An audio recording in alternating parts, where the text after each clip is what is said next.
सबसे पहले बड़ी खबर आपको बीकानेर से देंगे, जहां पर संभाग का सबसे बड़ा पीबीएम अस्पताल का मामला। अस्पताल की छत से टपक रहा पानी। वार्ड में एक बेड पर 2 मरीजों का हो रहा इलाज। फर्श पर भी चल रहा मरीजों का इलाज। करोड़ों का बजट और भामाशाहों के सहयोग के बाद भी व्यवस्थाएं लचर नजर आ रही हैं। अस्पताल प्रशासन की अनदेखी से मरीज परेशान हो रहे हैं। तो ये कैसी चिकित्सा व्यवस्था है, यही सवाल अब उठेगा, क्योंकि जिस तरीके की स्थिति देखिए, आपातकालीन में आने हेतु अन्य गेट से जाएं, यहां पर ये लिखा गया है। ये स्थिति है एक सरकारी अस्पताल की। ये अस्पताल में किस तरीके से पानी टपक रहा है छत से, आप देख सकते हैं। 2 मरीज एक बेड पर इनका इलाज हो रहा है। विक्रम संवाददाता इस वक्त हमारे साथ है फोन लाइन पे। विक्रम, ये कैसी चिकित्सा व्यवस्था है कि एक बेड पर 2 मरीजों का इलाज हो रहा है, छत टपक रही है, रास्ते पूरी तरीके से जगह जगह से बंद किए गए हैं, व्यवस्थाओं में इतनी खराबी क्यों? देखिए, निश्चित रूप से ये जिस अस्पताल की हम बात कर रहे हैं वो बीकानेर का पीबीएम अस्पताल है और संभाग का सबसे बड़ा अस्पताल है। सरकार की तरफ से यहाँ करोड़ों रुपए का बजट दिया जाता है चिकित्सा व्यवस्थाओं को सुदृढ़ करने के लिए, लेकिन बार बार इस अस्पताल की व्यवस्थाओं को लेकर जो है सवाल खड़े होते हैं और इसका नतीजा आप देखिए सामने है कि किस तरीके से जो इमरजेंसी वार्ड है, जहाँ पर इमरजेंसी के पेशेंट्स को लाया जाता है, वहां पर पूरी तरीके से इसे बंद कर दिया गया है और छत से जो है वो पानी टपक रहा है। क्योंकि सबसे बड़ी बात यह है कि जो भी यहाँ पर प्रशासनिक पद पर यहाँ बैठता है वो अस्पताल की तरफ ध्यान ना देकर दूसरे टेंडर्स और जो दूसरी व्यवस्थाएं हैं उनमें जो है ज्यादा ध्यान देता है, जिसकी वजह से यहाँ मरीजों को काफी परेशानी का सामना करना पड़ता है। अस्पताल की स्थिति आप देखिए कि एक बेड पे 2-2 लोग हैं, मरीजों को मजबूरन जो फर्श पर बैठकर इलाज करवाना पड़ रहा है। ये स्थितियां तब है जब कुछ ही दिन पहले चिकित्सा मंत्री अपनी पूरी फौज के साथ ही इस अस्पताल का निरीक्षण करके गए हैं और चिकित्सा मंत्री ने जब ये निरीक्षण किया था उस दरमियान भी जो है कई मरीजों ने उनसे ये शिकायतें की थी, लेकिन फिर भी हालात बदलने का नाम नहीं मिल रहा है। और लेकिन देखिए, सबसे बड़ी बात यह है कि जो चिकित्सा मंत्री हैं वो बीकानेर जिले के प्रभारी मंत्री भी हैं। एक प्रभारी मंत्री और एक चिकित्सा मंत्री अगर अस्पताल में निरीक्षण करता है, अधिकारियों से वार्ता करता है और इसको बेहतर बनाने के लिए और बजट देने की बात करता है, लेकिन व्यवस्थाएं आप देखिए कि अस्पताल में किसी भी आप डिपार्टमेंट में चले जाइए, चाहे हार्ट अस्पताल में चले जाएं, चाहे बच्चों के अस्पताल में चले जाएं या किसी भी अस्पताल, महिलाओं के अस्पताल में चले जाएं, वहां व्यवस्थाएं जो है पूरी तरीके से आपको चरमराई हुई मिलेगी। ऐसी बात नहीं है कि बीकानेर में भामाशाहों की कमी है। भामाशाहों ने यहाँ कई बिल्डिंग्स जो है अस्पताल को बना कर दी है और करोड़ों रुपए भामाशाह हर साल इस अस्पताल पर खर्च करते हैं, लेकिन ये रुपए कहाँ जाते हैं ये सबसे बड़ा सवाल है। क्योंकि जिस तरह की व्यवस्थाएं हैं उनसे मरीजों को ना तो पूरा उपचार मिल पाता है और ना ही जो व्यवस्थाएं हैं। बिल्कुल, यही बड़ा सवाल है कि आखिर ये व्यवस्थाएं क्यों इतनी खराब हैं। बहुत धन्यवाद आपका तमाम जानकारी देने के लिए।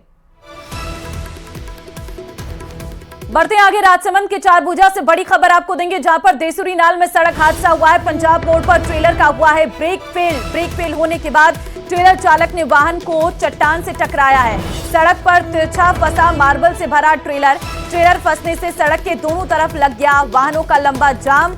गनीमत रही हादसे में कोई जनहानि नहीं हुई है। तो देखिए तस्वीरें हम आपको दिखा रहे हैं, जहां पर ट्रेलर पलटने की खबर निकलकर सामने आ रही है। सड़क पर तिरछा फंसा मार्बल से भरा ये ट्रेलर और जिस वजह से दोनों तरफ लंबा जाम लग गया, राहगीरों को काफी मशक्कत का सामना करना पड़ा। हालांकि गनीमत रही कि यह हादसे में कोई जनहानि नहीं हुई है, लेकिन बहुत लोग इस जाम में फंसे रहे। सड़क के दोनों तरफ से लंबा जाम लग गया क्योंकि बीच सड़क पर ही ये ट्रेलर का ब्रेक फेल हो गया और वहीं पर ये पलट जाता है, जिसमें मार्बल भरा हुआ था, ये बताया जा रहा है।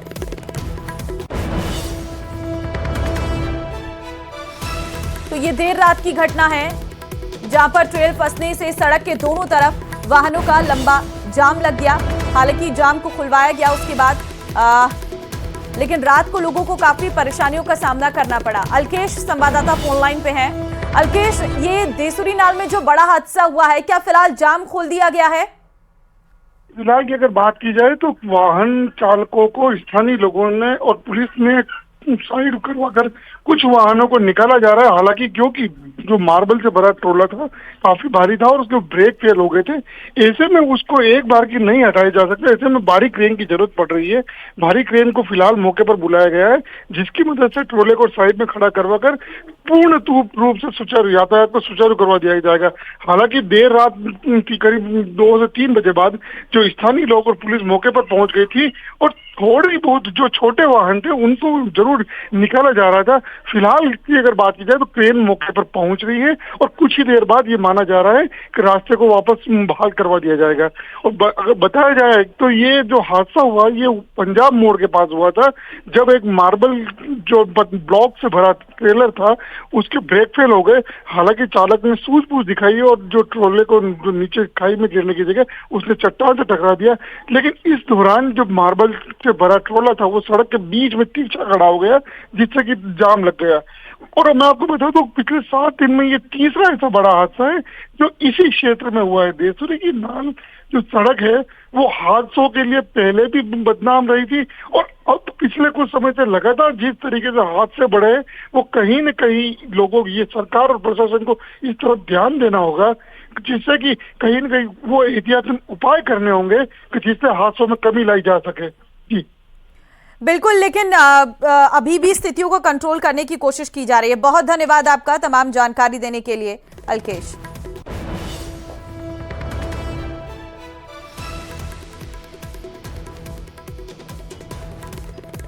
चलिए आगे बढ़ते हैं। चूरू के तारानगर में जिला परिषद सदस्य तिलोकाराम कस्बा को जान से मारने की धमकी मिली है, जिसको लेकर तिलोकाराम ने तारानगर थाने में मामला जो है वो दर्ज करवाया है। ये बड़ी जानकारी इस वक्त आपको हम दे रहे हैं। तिलोकाराम कस्बा ने बताया कि किसी अज्ञात व्यक्ति ने कॉल पर पहले गाली गलौज की और उसके बाद जान से मारने की धमकी दी है और मामले में धमकी देने वाले ने अपना नाम गोविंद सिंह विश्नोई लॉरेंस बताया है। फिलहाल पुलिस ने केस दर्ज कर लिया है और आगे की कार्रवाई की जा रही है। तो पहले गाली गलौज की किसी व्यक्ति ने फोन करके फिर धमकियां दी हैं। गोविंद विश्नोई धमकी देने वाले का नाम है, अपना नाम गोविंद विश्नोई बताया है। फिलहाल पुलिस इस पूरे मामले की जांच कर रही है। जिला परिषद सदस्य को धमकी देने का यह मामला सामने आया है। तिलोकाराम कस्बा को जान से मारने की धमकी मिली है। एक अननोन नंबर से कॉल आता है और जो पहले गाली गलौज करता है और फिर धमकी देता है। मेरे पास में 10 बजने से 10 मिनट पहले कॉल आया था। वो धमकी भरा कॉल था कि हम लॉरेंस गैंग के गोविंद राम बिश्नोई बोल रहा हूँ और आपने ये कोई पहले विवाद था कोई शिका का आप उसकी पैरवी कर रहे हैं। कोटा में CFCL फैक्ट्री गैस रिसाव मामले में गड़ेपान के सरकारी स्कूल में हुए घटनाक्रम को लेकर स्वास्थ्य विभाग अलर्ट मोड पर है। स्वास्थ्य विभाग लगातार पूरे गांव का सर्वे कर रहा है। सोमवार को भी लगभग 10 टीमें गठित करके गड़ेपान सहित आसपास के 4 गांव में 750 घरों का सर्वे कराया गया। सर्वे के दौरान जांच की जा रही है कि ग्रामीण कोई लक्षण तो नहीं है और हर 3-3 घंटे में फॉलोअप लिया जा रहा है। जिला स्तरीय अधिकारी, CMHO, डिप्टी CMHO और एपिडेमियोलॉजिस्ट के द्वारा लगातार मॉनिटरिंग की जा रही है। चिकित्सा विभाग पूरे घटनाक्रम पर पूरी तरह से अलर्ट होकर काम कर रहा है।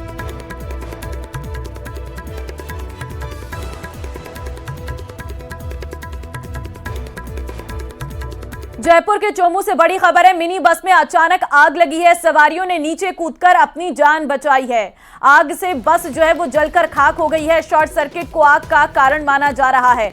दमकल की सहायता से आग पर काबू पाया गया है। हाईवे स्थित चांटियावास टोल के पास की ये पूरी घटना है। तो बड़ी खबर आपको दे रहे हैं, जहां पर मिनी बस में अचानक आग लगी है। ये तस्वीरें आप देख सकते हैं। सवारियों ने नीचे कूदकर अपनी जान बचाई है। शॉर्ट सर्किट को आग का कारण माना जा रहा है। दमकल की सहायता से आग पर काबू पा लिया गया है। तो हाईवे से टाटियावास टोल के पास की ये पूरी घटना बताई जा रही है। तस्वीरें आपके सामने हैं। सवारियों ने हालांकि नीचे कूदकर अपनी जान बचाई है, जिस वजह से किसी की जान इसमें नहीं गई है।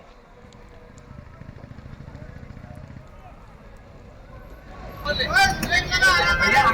1 मिनट, हाँ नंबर आ रहे हैं, नंबर आ सकते हैं, देखो एक बार।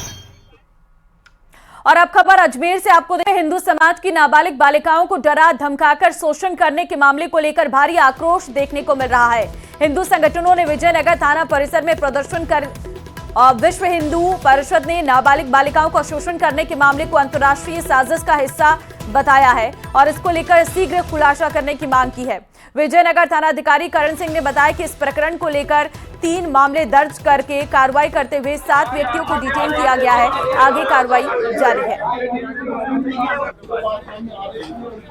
के बाद जैसा डिप्टी साहब ने बताया, पूरी कार्रवाई करके जो भी दोषी है उनके खिलाफ सख्त कार्रवाई की जाएगी और इस संबंध में विजयनगर के सारे संगठन साथ हैं, सबने मिलकर ये विरोध दर्ज कराया है। मानवता को शर्मसार करने वाली है।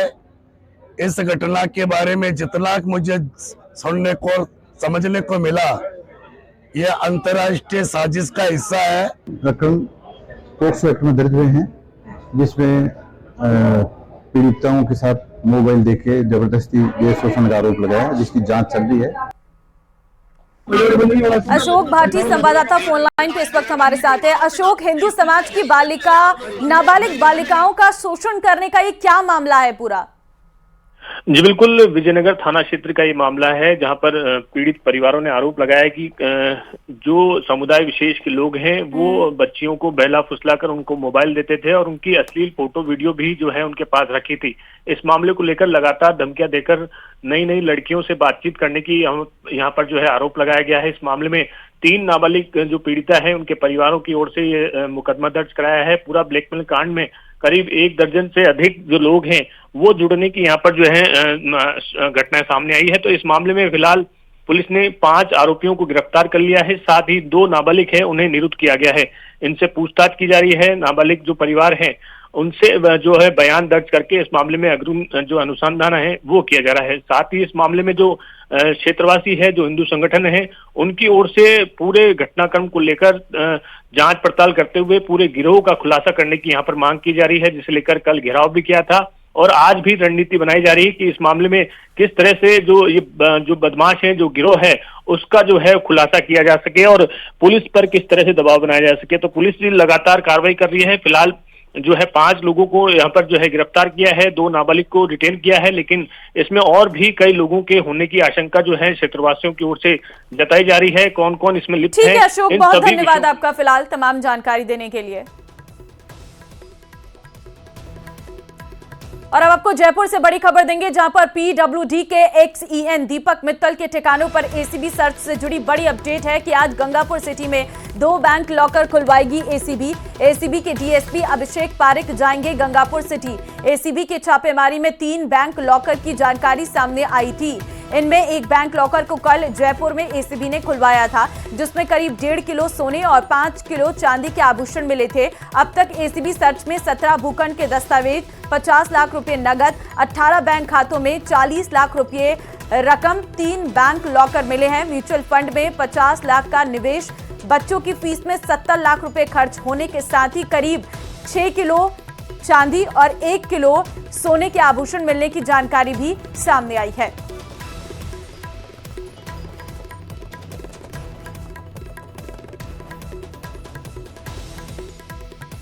और अब खबर जैसलमेर से बड़ी आपको देंगे, जहां पर 2 तहसीलदारों को 15 लाख की रिश्वत लेते ट्रैप का मामला आया है सामने। आज दोनों भ्रष्ट तहसीलदारों को जोधपुर एसीबी कोर्ट में पेश करेंगे। कल भड़ियाना और फतेहगढ़ तहसीलदार को किया था गिरफ्तार। जमीन की रजिस्ट्री और नामांतरण खुलवाने को लेकर मांगे थे 60 लाख रुपए। कई लोगों तक पहुंचनी थी रिश्वत की राशि। दोनों तहसीलदारों के फोन उगलेंगे राज। एसीबी के एएसपी पुष्पेंद्र सिंह राठौर के नेतृत्व में कड़ी सुरक्षा में पेश किया जाएगा।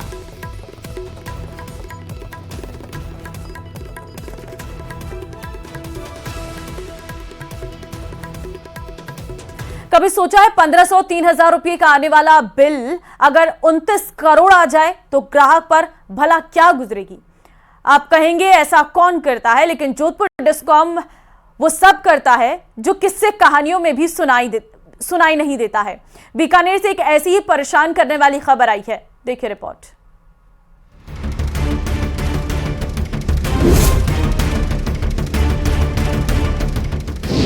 एक माह का बिजली का बिल पहुंचा 29 करोड़ के पार।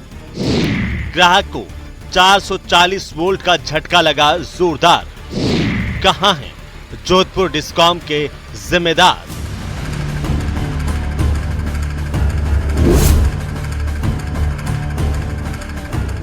यही वो घर है जिसकी तरफ ना चाहते हुए भी राहगीरों की नजरें उठ जाती हैं। बीकानेर के नोखा में स्थित ये घर इन दिनों सोशल मीडिया पर छाया हुआ है। लोग जानना चाहते हैं कि आखिर इस घर में ऐसा क्या है जो इसे 1 महीने का बिजली का बिल 29 करोड़ रुपए थमा दिया गया। बीकानेर के नोखा उपखंड में एक जोधपुर डिस्कॉम का एक हैरान करने वाला नज़ारा सामने आया है, जहां एक उपभोक्ता को करीब 29 करोड़ से अधिक का बिजली का बिल उपभोक्ता को भेज दिया है। आमतौर पर एक सामान्य घर का बिजली का बिल 2,500 से 3,000 रुपए तक आता है, लेकिन अगर किसी उपभोक्ता के घर की बिजली का बिल करोड़ों रुपए का आ जाए तो उसके होश फाख्ता होना लाजमी है। हैरानी की बात तो यह है कि ग्राहक के घर पर 6 किलोवाट का सोलर प्लांट लगा है, जिससे हर महीने करीब 1500 से 3,000 रुपए का बिल आता है। न्यूज 18 राजस्थान ने जब प्रदेश के ऊर्जा मंत्री हीरालाल नागर तक समस्या पहुंचाई तो सुनिए उन्होंने क्या कहा। कि जो भी सोशल मीडिया के माध्यम से आया है, मैंने ये जानकारी अधिकारियों के भेजी है और उस पर किस तरह से आया है, कहाँ किस लेवल पर उसमें कमी रह गई, कि कौन दोषी है, उसके बारे में जांच करें। प्रदेश में इस तरह का ये कोई पहला मामला नहीं है। इससे पहले भी कई बार डिस्कॉम आम उपभोक्ताओं को लाखों करोड़ों रुपए का बिल भेज चुका है। बाद में विभाग ने टेक्निकल एरर बताकर अपना पिंड छुड़ाया है। हैरानी की बात यह है कि जोधपुर डिस्कॉम की तरफ से जो ये बिल जारी किया गया है, तो इसमें किस स्तर पर ये कमी रही है कि करोड़ों रुपए का बिल एक उपभोक्ता को के घर में पहुंचा दिया गया है। इसकी भी जांच होनी चाहिए। बीकानेर से न्यूज 18 के लिए विक्रम जागरवाल। और अब जयपुर से आपको बड़ी खबर देंगे, जहां बजट से पहले बीजेपी विधायक दल की बैठक आज शाम 7 बजे होगी। बीजेपी विधायक दल की ये बैठक मुख्यमंत्री भजनलाल शर्मा की मौजूदगी में ये बैठक होगी। CMR में होगी बीजेपी विधायक दल की बैठक में बजट सत्र को लेकर बनाई जाएगी रणनीति। सीएम की तरफ से विधायकों को दिया जाएगा रात्रि भोज और सीएम बीजेपी प्रदेश अध्यक्ष मदन राठौर प्रमुख पार्टी पदाधिकारी भी इसमें मौजूद रहने वाले हैं। तो विधायक दल की ये बैठक है जो अपने आप में कई मायनों में खास है, क्योंकि कल आने वाला है प्रदेश का बजट और ऐसे में कल प्रदेश सरकार का अपना बजट जब आ रहा है तो उससे पहले विधायकों की ये बैठक बुलाई गई है, ताकि इस बैठक में जो है विस्तार से जानकारी विधायकों के साथ साझा की जा सके कि किस तरीके से बजट के बाद जब विपक्ष सवाल उठाएगा तो उनका जवाब कैसे देना है। बजट ब्रीफिंग ये जो है रखी गई है।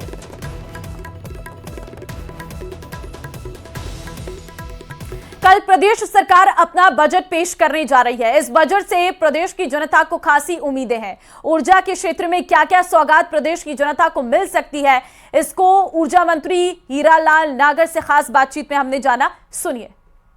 सरकार अपना बजट पेश करने जा रही है और इस बजट में प्रदेश को आखिर कितनी उम्मीदें पूरी होने वाली हैं। ऊर्जा मंत्री हीरालाल नागर साहब हमारे साथ में है।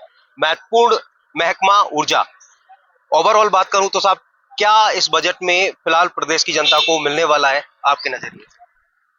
देखिए, बजट के माध्यम से आम जनता को राहत देने का काम हमारी सरकार करेगी और जिस तरह का पहला बजट भजनलाल जी की सरकार ने दिया था, एक ऐतिहासिक बजट था जो राजस्थान के इतिहास में ऐसा पहली सरकार बनती, अगर पहला बजट जिस तरह का आया था वो निश्चित रूप से उसकी जो पूरे राजस्थान में आम जनता ने और मैं कहता हूं कि विपक्ष ने भी सराहना की कि ऐसा बजट अभी तक पहला बजट किसी सरकार ने नहीं दिया।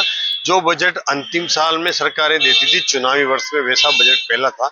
इस बार भी बजट ऐतिहासिक होगा, पिछले पहले बजट से भी ज्यादा, और उसमें प्रावधान होंगे, जनहित के कामों को प्राथमिकता मिलेगी और विद्युत के क्षेत्र में भी जितने भी हमारे GSS है, जहां हमें आवश्यकता है कि कैसे हम दिन में बिजली किसानों को 2 टर्म में बिजली दे सकें, 2 दिन के 2 अगर यूनिट में बिजली देते हैं तो उसके लिए प्रयास के लिए जितने भी GSS हैं उनकी भी घोषणा मुख्यमंत्री जी करने वाले हैं। प्रसारण तंत्र को कैसे विकसित किया जा सकता है उसके बारे में भी कुछ घोषणाएं हो सकती है। तो निश्चित रूप से बिजली के तंत्र को सुदृढ़ीकरण करने के लिए बहुत कुछ आने वाले बजट में होने वाला है। यानी ये कह सकते हैं कि आपके महकमे से बड़ी उम्मीदें प्रदेश की जनता करे और बहुत कुछ प्रदेश की जनता को ऊर्जा के सेक्टर में मिलने वाला है। देखिए, मुख्यमंत्री जी की घोषणा है कि हमें 2 साल में किसान को दिन में बिजली देने हैं, तो उसके लिए जो भी आवश्यक संसाधनों को हमें बढ़ाना है उसका निश्चित रूप से बजट में देखने को मिलेगा। बहुत बहुत शुक्रिया। तो ऊर्जा मंत्री हीरालाल नागर साहब बता रहे हैं कि बहुत कुछ जो है वो प्रदेश की जनता को ऊर्जा के सेक्टर में मिलेगा और कई जो हर तबके को ध्यान में रखते हुए भजन लाल सरकार अपना ये बजट पेश करने जा रही है। हिमांशु मित्तल, न्यूज़ 18 कोटा। तो वहीं